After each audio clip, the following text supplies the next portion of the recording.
aquilo que o Senhor quer para a igreja, para nossas vidas, Amém. neste mês de julho. Que a tua unção esteja sobre a vida dele. Eu repreendo em nome de Jesus toda ação e artimanha do inimigo. Em nome de casa, Jesus. Contra a sua família. Caia por terra. Em nome de Jesus. Animais, que o sangue de Jesus seja sobre ti. Em nome de Jesus. E que o anjo do Senhor esteja Aleluia. sobre ti. Em nome de Jesus, é que Deus diz. Amém. Dê uma salva de palmas. Glória a Deus. Abra sua Bíblia comigo no livro do profeta Oséias, capítulo 6. Aleluia. Oséias, capítulo 6. Nós vamos ler juntos o versículo 3. Para quem estiver meio perdido aí, Oséias vem depois de Daniel.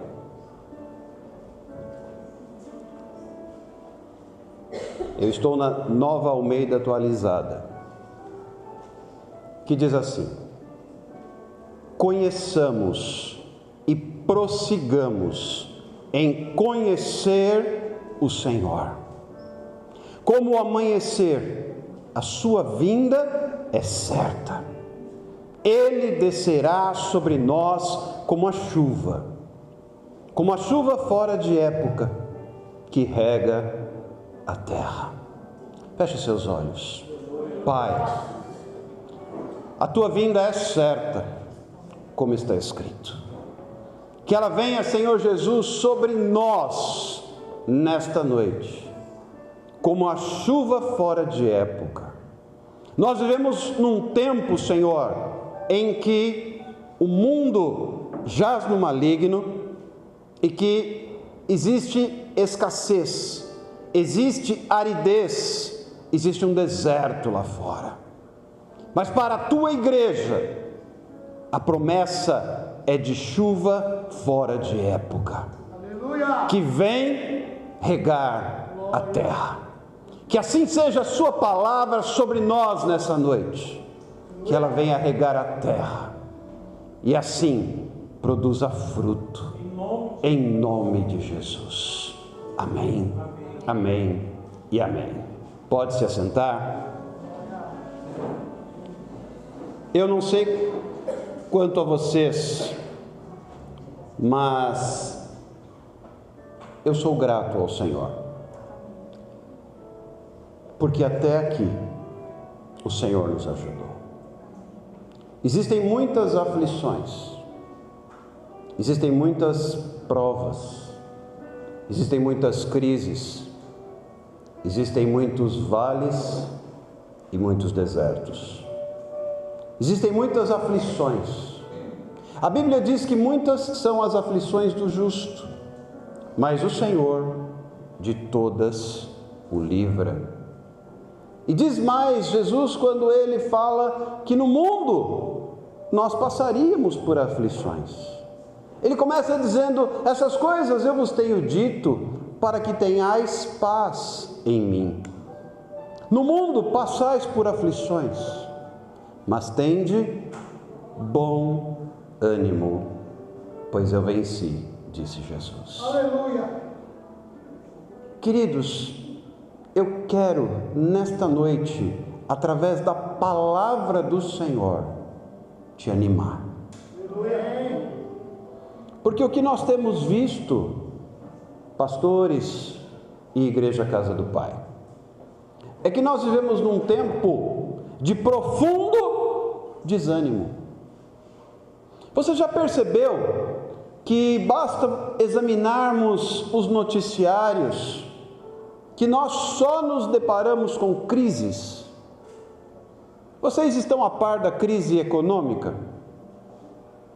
E da crise mundial? Das guerras e rumores de guerras que pairam sobre o nosso planeta? Vocês estão a par da crise social? Da crise na educação? Da crise na família? Na violência? Mas que tal, ao invés de falarmos de crises, nos apegarmos a Cristo, porque é Ele quem nos traz ânimo. Então, se você chegou aqui desanimado, eu quero, em nome de Jesus, lançar sobre a sua vida uma palavra de ânimo. Não olhe para as circunstâncias, olhe para Jesus. Não olhe para a crise, mas olhe para Cristo. Se nós perguntássemos aqui, cada um está vivendo crises na sua vida. Uns estão passando por crises financeiras, outros estão enfrentando crises familiares, outros ainda estão lidando com crises profissionais. Há alguns que estão até passando por crises existenciais. Mas, meus irmãos, eu quero dizer a vocês que nós temos Cristo em nós, e a Bíblia diz: Cristo em nós, esperança da glória. Portanto, a chave é conhecê-lo, a chave é estar em Cristo, a chave é andar com Cristo, a chave é viver em Cristo. E percebam que o mundo faz de tudo para nos afastar de Cristo. Isso não é de hoje. Já desde os tempos antigos, nós vemos tantas situações afastando o homem da presença do Senhor Jesus Cristo. Mas Ele está aqui. Aleluia! Não apenas está aqui, mas está de braços abertos para te abraçar, para te acolher, para te envolver e te dizer: filho meu ou filha minha, não temas. Ande na presença do Senhor, ande no caminho do Senhor. No livro do profeta Isaías, ele diz que o Senhor vai à nossa frente, endireitando os caminhos tortos. Eu não sei quais têm sido os tortuosos caminhos que você tem trilhado, mas eu posso lhe assegurar que se você estiver em Cristo, Ele vai à sua frente e Ele endireita. Queridos, endireitar no contexto daquele versículo não quer dizer colocar no prumo, deixar reto o que estava torto. Não é isso, é algo além disso. Endireitar significa restituir o seu direito. Deixa eu te explicar uma coisa. Eu sei que no mundo as pessoas se intitulam portadoras cheias de direitos. Temos advogados no recinto aqui que sabem disso, ou pelo menos bacharéis em direito também que sabem disso. Mas não se trata disso. O nosso direito enquanto filhos de Deus é andar na presença dEle. Amém. Não quer dizer que não haverão aflições, não quer dizer que não haverão crises, não quer dizer que não haverão provas. Eu gosto muito de uma frase que diz assim: o mundo está em crise, mas eu decidi não participar dela, pois estou em Cristo. Não se deixe contaminar. Nós vivemos dias em que isso é tão intenso e ainda cresce mais e mais. Um desejo de nos contaminar com desânimo, com angústia, com tristeza, com abatimento. Amados irmãos, a gente anda pelas ruas e a gente vê pessoas abatidas por diversas razões. Eu nunca vi Jesus abatido. Eu vejo Jesus sendo provado no deserto. Eu vejo Jesus sendo confrontado muitas e muitas vezes, até pelos seus próprios compatriotas da sua cidade de origem, Nazaré. Eu vejo Jesus sendo afrontado, confrontado, eu vejo Jesus sendo questionado, eu vejo Jesus sendo muitas vezes alvo de todo tipo de mazela, até de traição. Eu vejo Jesus tomando o cálice do nosso pecado, clamando ao Pai: se possível for, passa de mim esse cálice, mas seja feita a tua vontade. Mas eu não vejo Jesus abatido em momento algum da sua trajetória. Sabe por quê? Porque ele sabia que o Pai estava com ele. Glória! O único instante em que Jesus vê o Pai se afastar e ele clama na cruz, quando ele diz: Elohim, Elohim, lama sabachthani, ele diz: Deus meu, por que me desamparaste? É no momento em que ele recebe a carga do nosso pecado. Naquele momento o Pai se distanciou e Jesus clamou, instantes antes de entregar o seu Espírito. Mas porque o pecado da humanidade veio sobre ele para ser pago, para que ele pudesse dizer: tetelestai, está consumado. Com isso eu quero te dizer nessa noite: você não tem motivos para estar abatido, porque a sua culpa, o seu pecado, o seu débito foi pago por Jesus. O que o inimigo quer é te abater, como se você ainda devesse alguma coisa a alguém. Você não deve, porque Jesus pagou a conta. Jesus pagou o preço. E é sobre isso que eu quero conversar um pouquinho com você nessa noite. Conheçamos e prossigamos em conhecer o Senhor. Porque aquele que conhece o Senhor não se abate. Aquele que conhece o Senhor, ele diz: eu sei em quem eu tenho crido. Paulo escreve isso, e eu estou bem certo de que ele é poderoso para fazer infinitamente mais do que tudo quanto pedimos ou pensamos, conforme o seu poder que opera em nós. Efésios 3:20. Eu sei em quem eu tenho crido, eu posso assegurar que ele é fiel.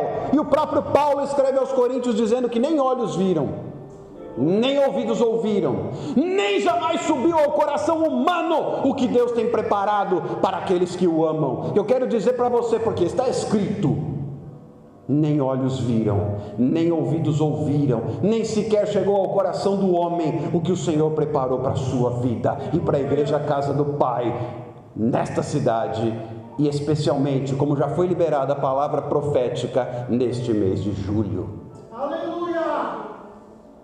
É inimaginável para a mente humana o que Deus está fazendo. Mas para isso, conheçamos e prossigamos. Querido, essa palavra tem ecoado no meu coração nos últimos dias. Conheça e prossiga em conhecer. Vamos entender um pouco sobre conhecer. E eu posso dar um testemunho disso. A ilustre convidada da noite, que me é muito cara, uma das nossas primeiras ovelhas aqui há quase 30 anos. Ela está muito bem conservada, eu estou bem acabado, mas já fazem quase 30 anos. Eu posso dizer que a conheço, porque já são quase 30 anos. Eu vi os filhos dela crescerem, eu cuidei dos filhos dela, eu acompanhei a história da família dela, eu vi seu pai se render a Cristo antes de partir, saudoso seu Amâncio. Eu vi sua mãe, que ainda está conosco, já bem idosa, com mais de 80 anos de idade, sendo curada num leito de hospital de um AVC. eu posso dizer que conheço a história dela. E sou grato a Deus por isso, por fazer parte dessa história. Agora, será que você conhece a Deus? Para que você possa então dizer acerca dele. Eu disse algumas coisas da vida dela. Poderia passar a noite falando sobre a vida da Carla, porque a conheço. Mas será que você pode dizer que conhece o Senhor?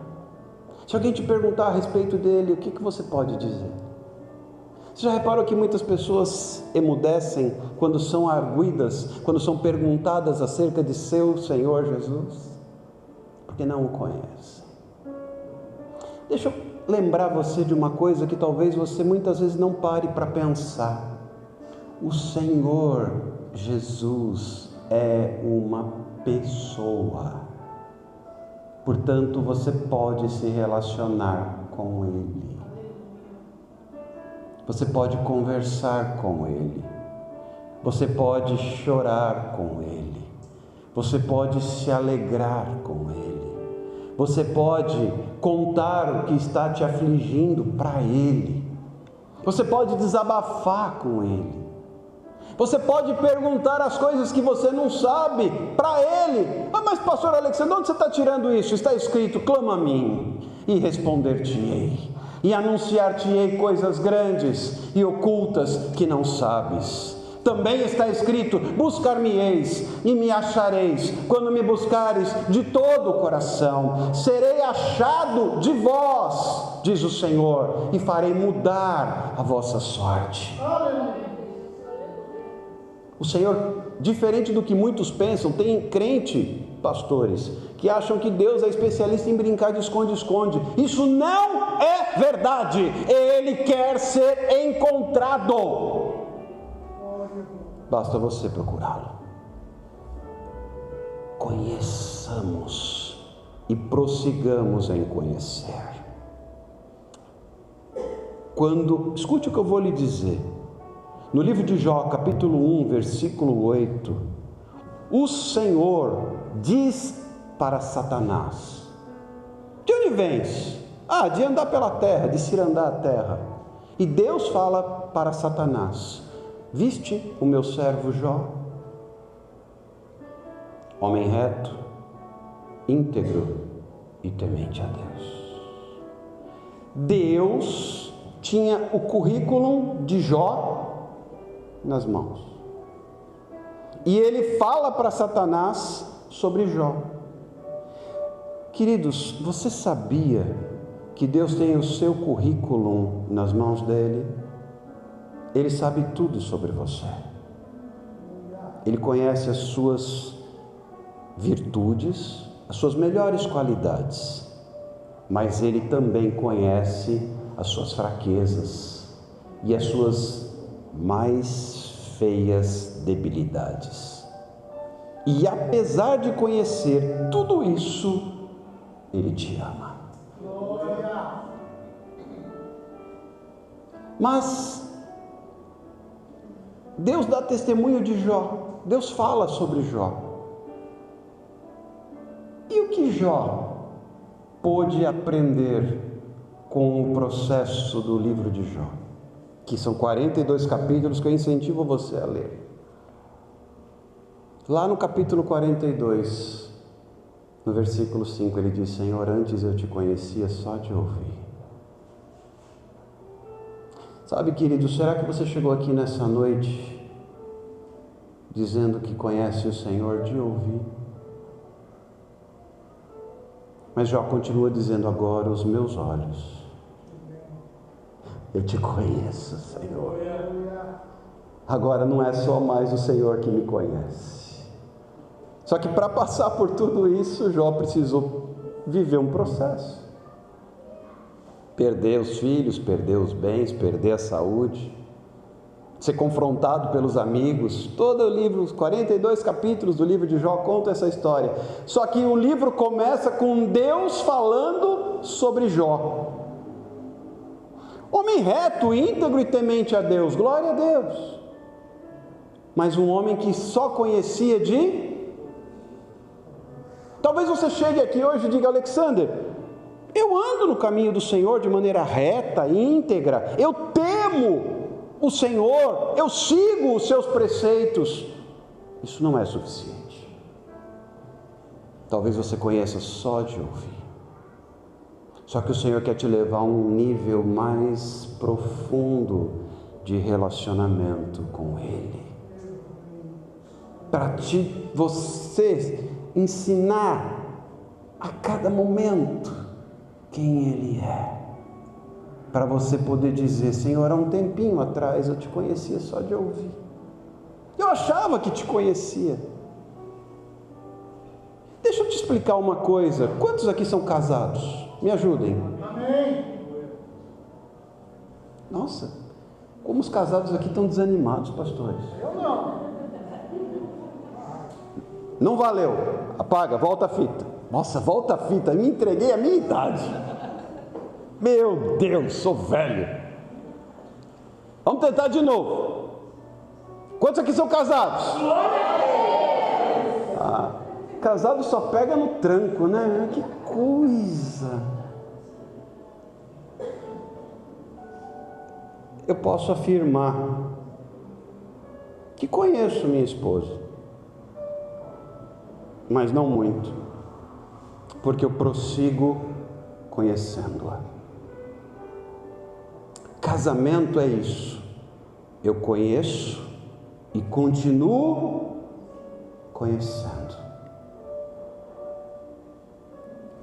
É isso que Deus quer com você. Não é à toa que Cristo é o noivo e você, igreja, é a noiva. Qual é o objetivo de um matrimônio? É que se conheçam e que continuem se... Mas parece que hoje em dia só querem se conhecer no namoro. Aí ficam noivos, já começam a projetar o casamento e quando casa, não precisa conhecer mais nada, eu já casei mesmo. Aí chega uns a ponto de dizer: agora eu já estou até enjoado. Uai, casamento é para conhecer. Minha mãe com 53 anos de casada: teu pai tem coisa que eu ainda estou aprendendo dele. Eu olho para a cara dela e falo: Senhor Jesus, 53 anos ainda estão se conhecendo. E nós estamos falando de duas pessoas humanas. Será que ainda tem algumas coisas para você conhecer a Deus?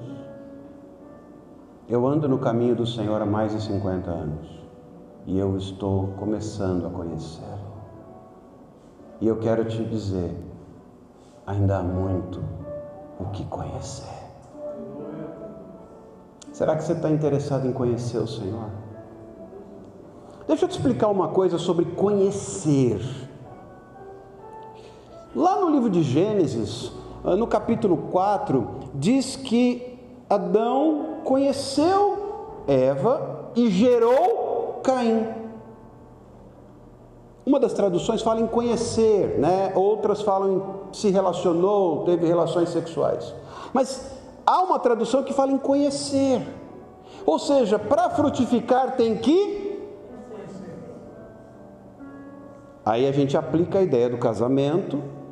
O casal se conhece para gerar frutos. Aí a gente entende porque tem crente que fala que não sabe qual é o seu dom. Vide Caoa do Espírito Santo, recentemente ensinado nesta igreja. Crente que fala que não ouve a voz do Senhor. Já ouviram isso? Ou só leram em histórias em quadrinhos e filmes de terror? Crente que fala que não conhece a voz do Senhor. Peraí. Então, vamos voltar ao primórdio dessa situação aqui, para perceber que fruto, inclusive o fruto do Espírito, vide Caoa. Está vendo porque é tão importante, pastores, participar do ensino? E olha, não é porque você acha que pensa, que tem a ideia, que sabe, que você não deve vir. Eu estou começando a aprender agora a palavra de Deus. Eu continuo interessado em cada oportunidade, cada curso de aprendizagem, orientação e aperfeiçoamento, cada escola bíblica dominical. Me interessam porque eu quero aprender a conhecer. O fruto do Espírito, ele só é produzido quando nós o conhecemos. Percebe por que tem gente que tem problemas com domínio próprio, por exemplo? Cadê o Mateus? Domínio próprio no trânsito? Estamos juntos? É isso aí? Fruto do Espírito. Quarta-feira também passei por isso. Estávamos saindo da casa de vocês. Primeiro, me estoura um transformador dos postes da CPFL bem sobre o carro. Quando nós estávamos passando, eu falei: Jesus, o carro explodiu, eu morri. Não, era o transformador. Na sequência, o coração ainda não tinha nem voltado a bater certo no peito, a alma não tinha nem voltado para o corpo, eu sou fechado. A pessoa saiu e nem pensou em dar seta e avisar que ia sair. Eu tinha que ter revelação do Espírito para adivinhar que o cara ia sair. Aí a gente fala: longanimidade, paciência, fé, temperança e domínio próprio. Contra essas coisas não há lei. Mas para ter fruto, o fruto é consequência de conhecer. Quem não conhece, não tem fruto. Por isso, casamento por correspondência não gera fruto.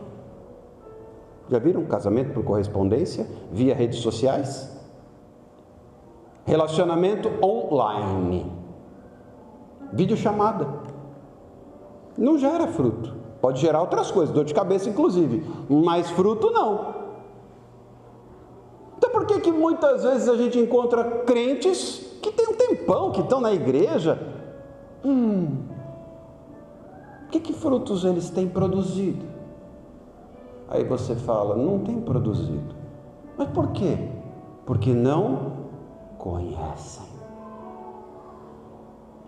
Só que tem um problema sobre não conhecer.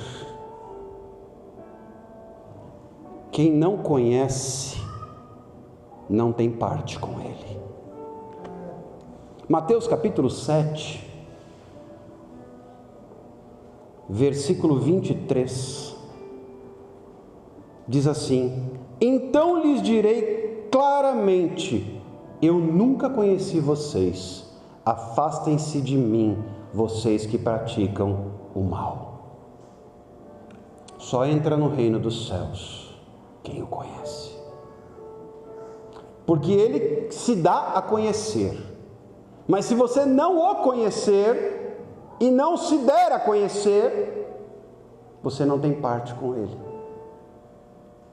Percebe? Uma das ocasiões em que Jesus deixa isso muito claro é no momento em que na última ceia ele vai lavar os pés dos discípulos. Vocês lembram disso? Quando ele chega para lavar os pés de Pedro, Pedro fala: de jeito nenhum. O que Jesus diz para ele? Se você não deixar eu lavar os seus pés, você não tem parte comigo. Ai meu Deus, então lava tudo, me dá logo um banho. Não, você já está purificado pela palavra, mas é necessário lavar os seus pés, porque ali se estabelece um vínculo de relacionamento. Tudo bem que naquele momento Jesus estava se esvaziando da sua posição de Deus e assumindo a forma de servo e lavando os pés dos discípulos, que era a função de um servo. Mas ele estava estabelecendo o quê? Nós falamos muito sobre isso na IBD hoje. A saudação visa estabelecer uma conexão. Jesus estava estabelecendo com os discípulos uma conexão. Conhecer também é se conectar. Esse mesmo texto que eu li aqui em Mateus 7, vai aparecer lá em Mateus 25, quando ele separa de um lado as ovelhas, e de outro lado, os bodes. Para as ovelhas ele diz: vinde benditos de meu Pai, entrai para onde? Para o gozo eterno. Para os bodes, apartai-vos de mim, malditos, para o fogo eterno, pois não vos conheço. Mas, Senhor, em teu nome não profetizamos, não expulsamos demônios, não fizemos e acontecemos. Depois você pode ler lá Mateus 25. Não estou interessado nas suas obras, porque eu não te conheço. Tem muita gente cheia de realizações, mas não tem relacionamento. Sabe, queridos, o que nós precisamos hoje? De uma coisa só. Nós precisamos da presença do Senhor. Só isso. Conheçamos e prossigamos. E o texto base de Oséias 6:3, ele fala sobre chuva. Ele fala que a vinda do Senhor é certa, que descerá sobre nós como a chuva fora de época que rega a terra. Todos desejam a chuva para regar e fazer frutificar a terra seca. Mas a chuva não virá se eu não o conhecer. Primeiro veio conhecer, para depois virá chuva. Deu para entender por que muitas vezes a sua terra anda meio seca? Porque você não o conhece.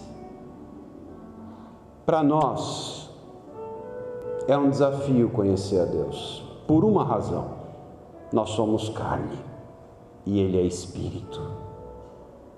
Por isso em João 4 ele vai falar que importa que mas vem a hora, e já chegou, em que os verdadeiros adoradores adorarão ao Pai em espírito e em verdade, porque são esses que o Pai procura.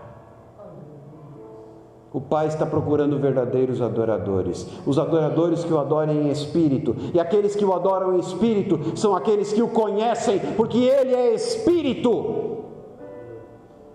Mas para que o Espírito se sobressaia, a carne tem que...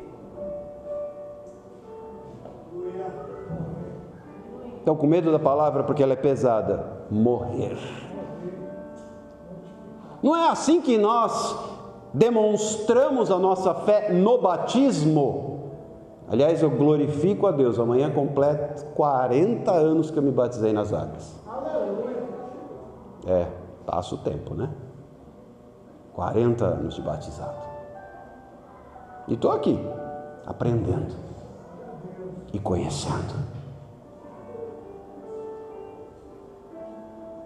A questão aqui é simples. O que acontece quando alguém é batizado? Lembram? Batizar, já fica aqui um spoiler para aqueles que são candidatos a um eventual batismo, né? Um spoiler. Batizar significa submergir, mergulhar. Por isso a pessoa é imersa na água, como se estivesse sendo sepultada para o velho homem e ressurreta nova criatura, a exemplo de Cristo, que morreu e ressuscitou. Esse é o princípio do batismo. É uma demonstração pública de uma decisão pessoal, íntima e particular da minha entrega ao Senhor, reconhecendo-o como Senhor e Salvador da minha vida. Então eu morro para a carne e ressuscito para o Espírito. É muito legal quando você lê lá em João 3 a conversa de Jesus com Nicodemos. Importa-vos nascer de novo, porque o que é nascido da carne é carne, o que é nascido do Espírito é Espírito. Importa-vos nascer de novo. Você é mestre e não sabe essas coisas, Nicodemos? Eu vou voltar para o ventre da minha mãe sendo eu velho? Não, trata-se de um novo nascimento. Muitas vezes nos falta isso para conhecermos ao Senhor, porque Ele é Espírito, e para conhecer alguém que é Espírito, eu tenho que andar em Espírito, e para eu andar em Espírito, a minha carne tem que... Para andar no caminho do Senhor, alguém tem que morrer. Cristo morreu e pagou o preço, mas para que eu tome posse dessa bênção, dessa promessa, alguém tem que morrer, e esse cara sou eu. Aleluia.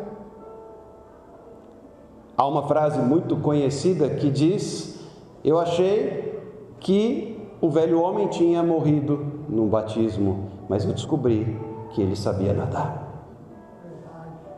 Carne, nós falamos muito sobre isso no Caoa, carne não se converte, carne não vai para o céu. Por isso o corpo, quando morre, ele se decompõe, ele sai do pó e volta para o pó, não vai para o céu. De igual modo, quando Cristo vier, os que estiverem vivos terão seus corpos glorificados. Não é essa carne que entra no céu, porque a carne não se converte. Então o meu trabalho para conhecer a Deus, agora eu estou trazendo o princípio da aplicação prática, porque fala, conhecer a Deus é um negócio meio, qual que é a enciclopédia que eu tenho que ler? De novo eu estou entregando a minha idade, enciclopédia. Não existe mais enciclopédia, Sérgio, agora como é que é? Inteligência artificial. É essa. Pois é. Não existe uma inteligência artificial que vai me ensinar isso. Não existe. Eu só o conhecerei quando a minha carne estiver na cruz. Eu só o conhecerei. Aplicação prática. Como é que eu faço para conhecê-lo? Não adianta perguntar para IA. Não vai resolver.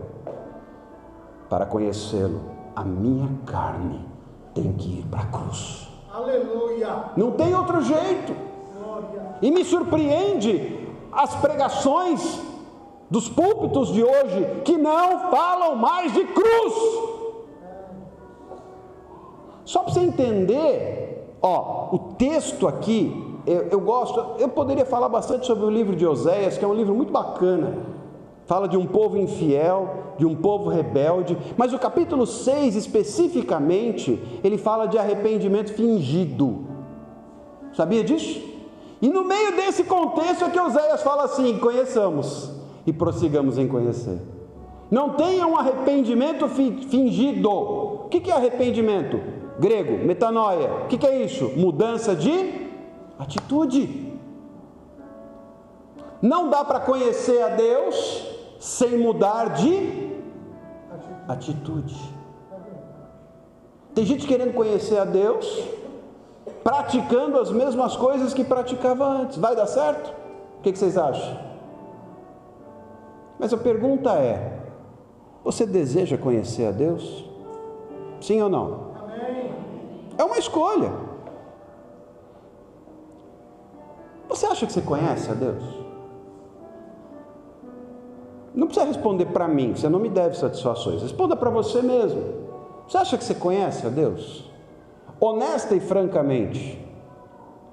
Ou se conhece, você acha que ainda tem mais para conhecer? Então que tal nessa noite se posicionar em Deus para andar com Ele? Quando um casal se apaixona, eles não querem sair de perto, não é isso? Ou estou enganado? Mudou? Ainda é assim? Ou já mudou? Não é mais assim? Quando o casal se apaixona, eles não querem sair de perto um do outro, não é isso? Conhecer a Deus é ser apaixonado por Jesus. Nós falamos bastante sobre isso também aqui no Caoa. Ou seja, logo pela manhã, bom dia ao Espírito Santo. Estabeleça uma conexão. Estabeleça um vínculo. Estabeleça um relacionamento. Tem gente que a primeira coisa que faz quando levanta é rede social. Deixa eu ver minha rede social. Antes da sua rede social, que tal a conexão com o céu? A fé conecta os céus com os seus desertos. Não há como andar com Deus sem se relacionar com Ele. E não há como se relacionar com Ele sem colocar a sua velha natureza na cruz. O que é que está faltando para eu conhecer mais a Deus? A dose é proporcional. Eu o conhecerei o tanto que eu colocar minha carne na cruz. É na mesma medida. Eu o conhecerei no mesmo tanto que eu me deixar morrer. Você está disposto a isso? Sabe, queridos, como é que é hoje em dia? BFF, Best Friend Forever, melhor amigo, é isso? Quem é seu melhor amigo?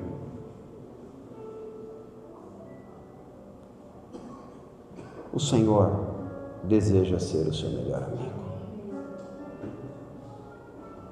Então, antes de mandar alguma mensagem para o seu BFF, que tal falar com ele? Que tal se conectar com ele? Que tal convidá-lo a fazer parte da sua vida? Não tome decisões sem ele. Não vá para o trabalho sem ele. Não faça suas atividades sem ele. Não projete nada sem ele. Não faça suas contas sem ele. Não cuide da sua família sem ele. Não exerça a sua profissão sem ele. O que eu vou falar parece meio óbvio, mas não é. Não exerça o seu ministério sem ele. É assustador isso que eu disse. Mas tem muita gente exercendo o seu ministério sem ele. Muitos pregadores que já não pregam mais com ele. Muitos músicos e cantores que já não louvam mais com ele. Se tornaram profissionais. Não é mais pela unção, é tão somente pela habilidade. Fizeram do seu talento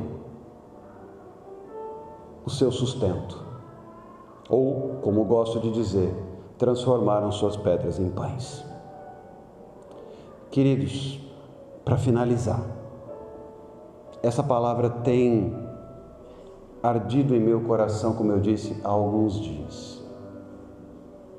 Eu tenho procurado estabelecer um vínculo mais próximo do que nunca com Deus. E eu posso testificar para vocês o seguinte: isso tem me livrado de muitos problemas. Porque na medida em que eu ando com Ele, Ele se revela. E quando Ele se revela, Ele também fala. E quando Ele fala, Ele dá direção. Quantas vezes eu digo: Senhor, e agora? E Ele dá uma direção. E Ele traz a resposta. Não quer dizer que seja fácil, não, de jeito nenhum. Mas é um processo entre o início do livro de Jó, por exemplo, em que ele é citado por Deus, mas ele não conhece a Deus, até chegar no final. E ele diz: antes, lá no começo, quando eu tinha tudo, eu conhecia só de ouvir, mas agora os meus olhos te veem. E é impressionante quando Jó diz lá no versículo 2: Senhor, eu bem sei que tudo podes e que nenhum dos teus planos pode ser frustrado. E no final do capítulo 42 de Jó, Deus muda a sorte de Jó. Entende a chuva que Oséias fala aqui no capítulo 6, versículo 3? Deus muda a sorte de Jó. Versículo 10: enquanto ele ora pelos seus. Como é que alguém que perdeu os filhos, perdeu a saúde, acompanha, perdeu os rebanhos, perdeu a dignidade, os amigos ficaram perturbando a vida dele por vários capítulos do livro, ele ora pelos amigos. Gente, isso não é humano, isso só é resultado de alguém que conhece a Deus. Aleluia. Ele ora pelos amigos que o afrontaram, ele ora pelos amigos que o confrontaram, ele ora pelos amigos que o perturbaram.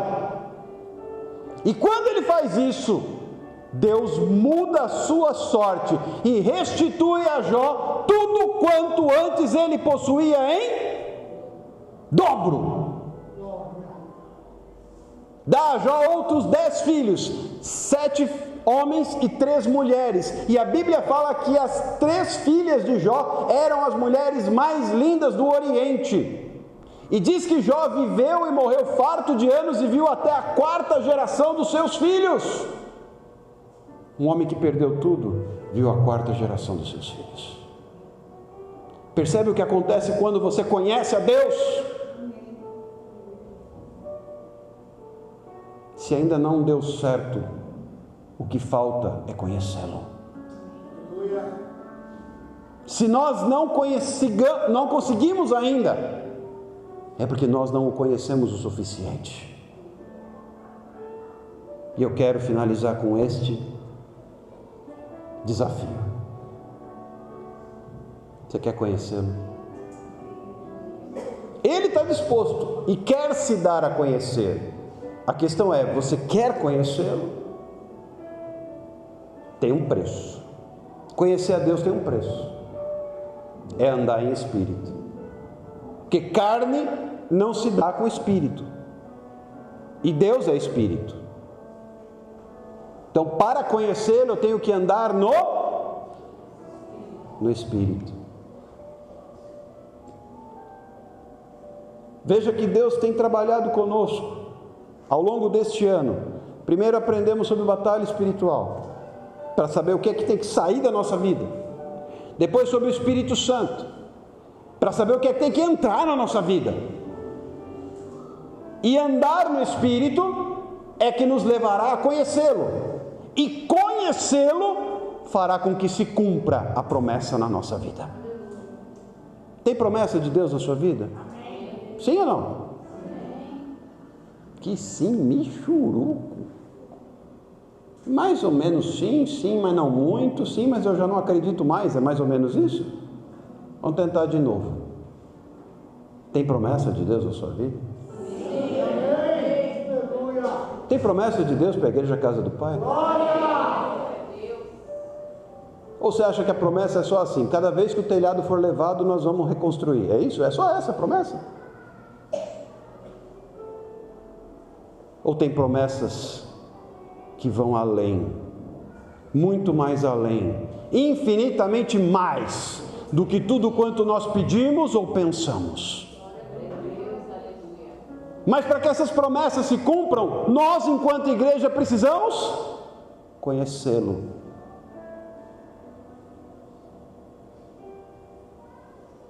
Eu não sei quanto a você, mas eu quero conhecê-lo mais. Digo mais, eu preciso conhecê-lo mais. Eu necessito conhecê-lo mais. Se você quer orar comigo e dizer isso ao Senhor, assim como eu direi agora, mais uma vez, eu quero convidar você a se levantar.